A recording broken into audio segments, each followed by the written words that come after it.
Bismillahirrahmanirrahim. Assalamualaikum warahmatullahi wabarakatuh. Alhamdulillah. Alhamdulillah.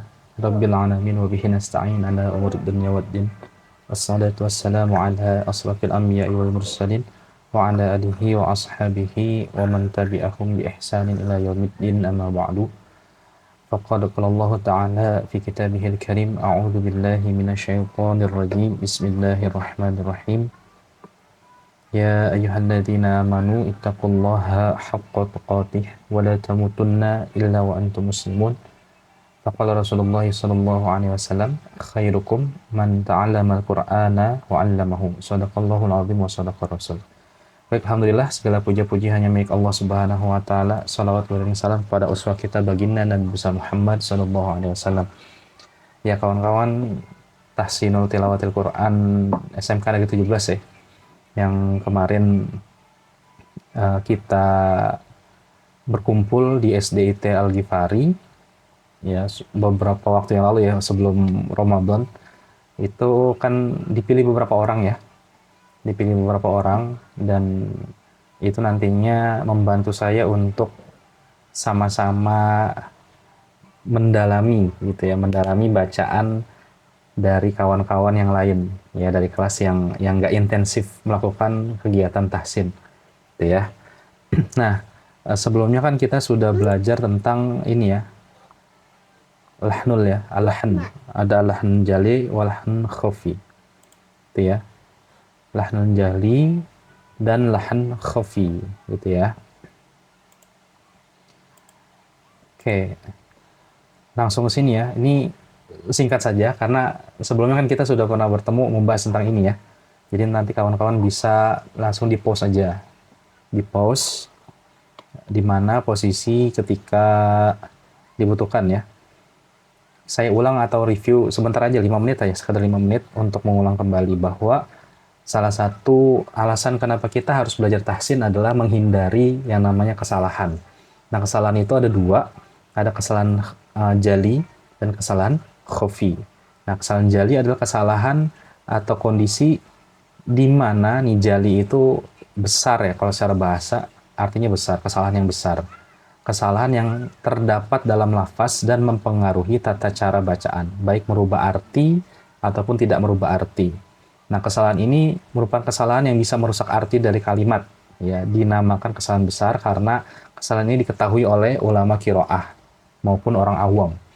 Jadi ulama qiraat ataupun orang awam itu jelas banget kedengeran gitu bahwa ya namanya kesalahan besar ya, kesalahan yang ketahuan banget kayak gitu. Nah, ini contohnya dibagi beberapa sih ya, perubahan huruf dengan huruf ya, al mustaqimah, mus tipis dia, al mus pakai sin, padahal di sini harusnya pakai sin tapi dibacanya tebal. Al-mustaqimah dibaca al-mustaqimah. Nah, itu pakai shad ya. Jadi dia ini nggak tepat. Jadi berubah tuh hurufnya antara huruf dengan huruf yang lain, ada perubahan huruf. Nah, maka ini kesalahan jali ya. Atau an'amta dibaca an'amti alaihim. Ti ya, harusnya dibaca ta. Ini diharokat ya, sorry, diharokat. Ya, bukan huruf ya, diharokat tuh. Jadi yang satu adalah perubahan huruf dengan huruf, kemudian perubahan harokat dengan harokat.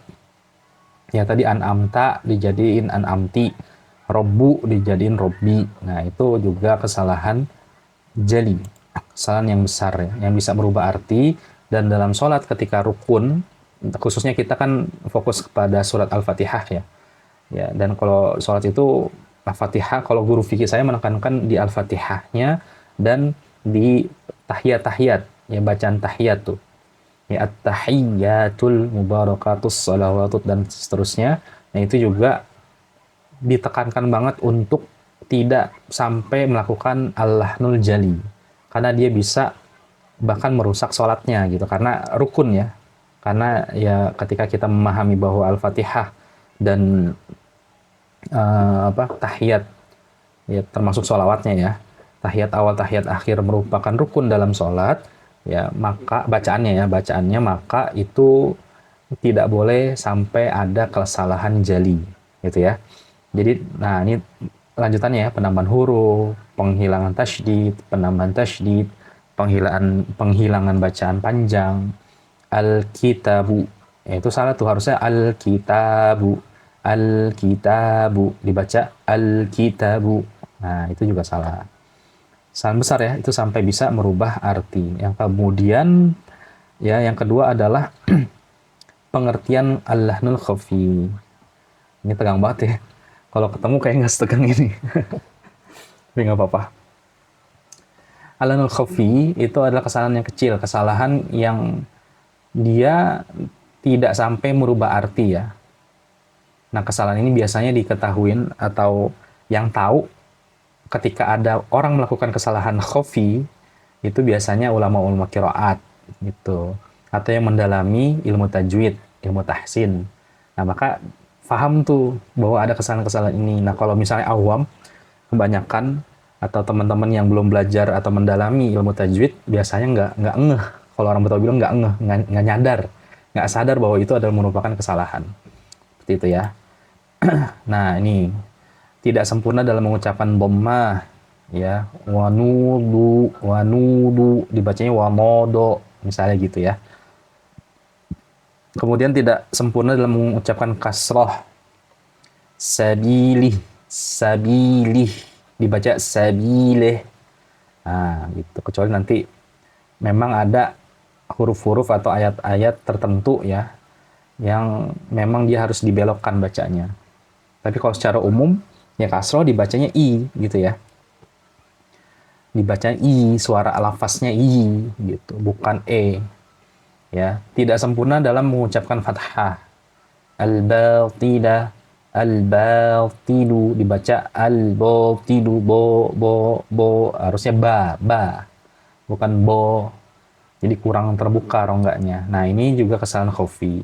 Menambah qalqalah pada kata yang tidak seharusnya berqalqalah, yang sering terjadi magdu misalnya ya, yang sering terjadi itu di situ magdu, al-magdu, biasanya seperti itu ya.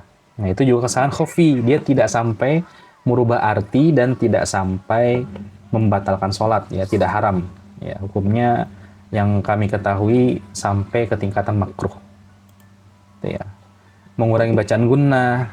Ini misalnya tahannya harusnya lebih lama ya, anna dibaca cuman anna. Ya, seperti itu. Itu juga kesalahan khafi. Seperti itu ya. Terlalu panjang. Ya, ar-rahmanu dibaca ar-rahmanu gitu. Itu ada tuh, masih sering terdengar ya. Terlalu menggetarkan ro.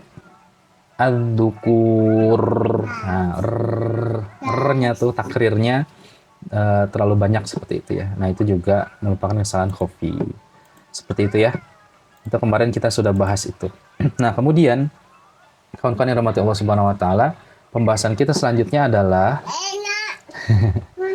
iya sayangku. Iya di sini, anak di sini. Nah, di sini.